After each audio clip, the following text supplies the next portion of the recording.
everyone, welcome back to Hard Knot Garage.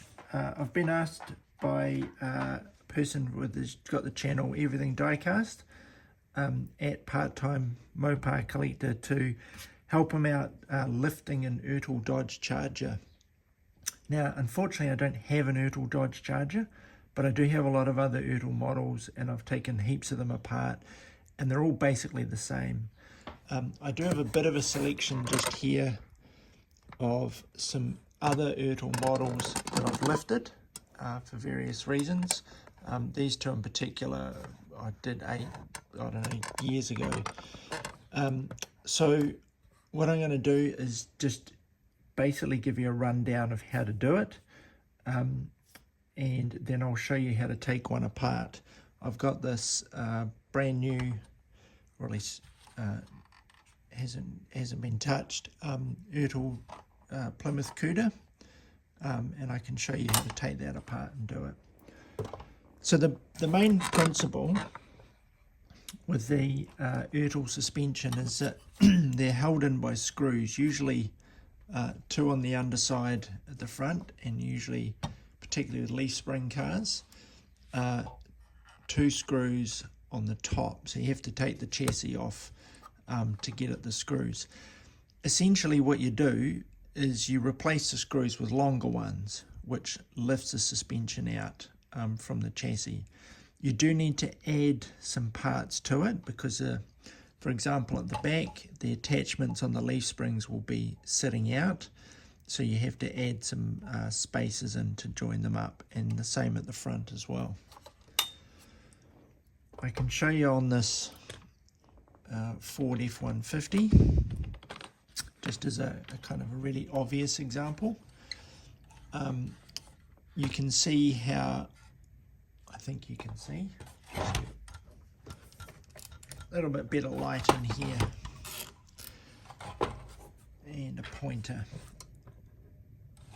Okay, so this is where the original screw was, okay, that went down into the chassis, and I've basically added a longer one in, okay, which lifts the bottom part of the A-arms, I think they're called, off.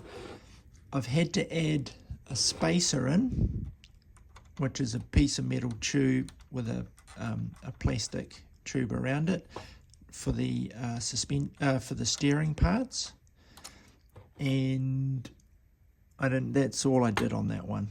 That wasn't particularly too sophisticated. Same on the back. You can see where there are basically longer screws coming out of the chassis. Just see if I can zoom in there. There we go, look at that.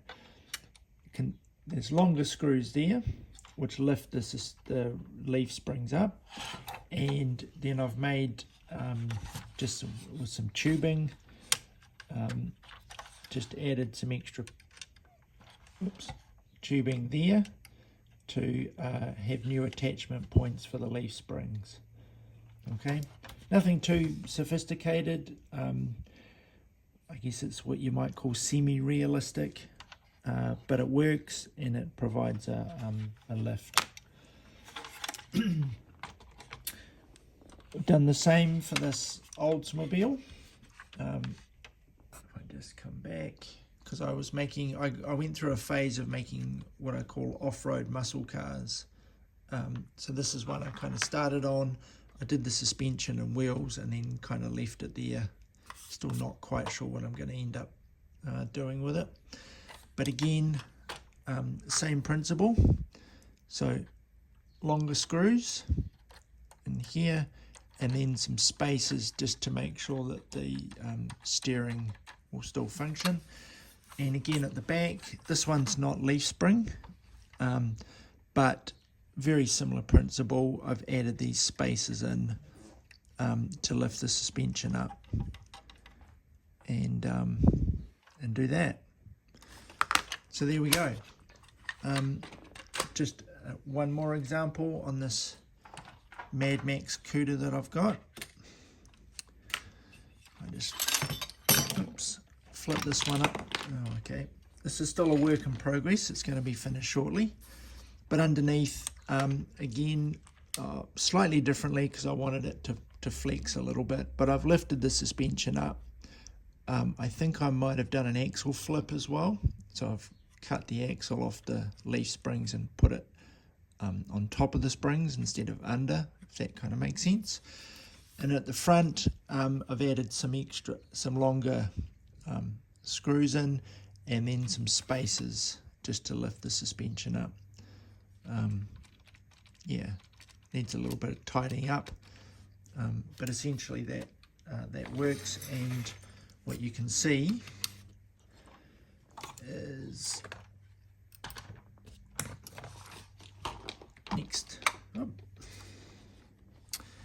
next to the standard cooter, it is quite a bit higher. Come down and look there. So that will give it a reasonable lift. If you want to go kind of monster truck lift, you may have to do something a bit more extreme than that on it. Okay, cool. I'll leave that as part 1, and I'll come back with a part 2.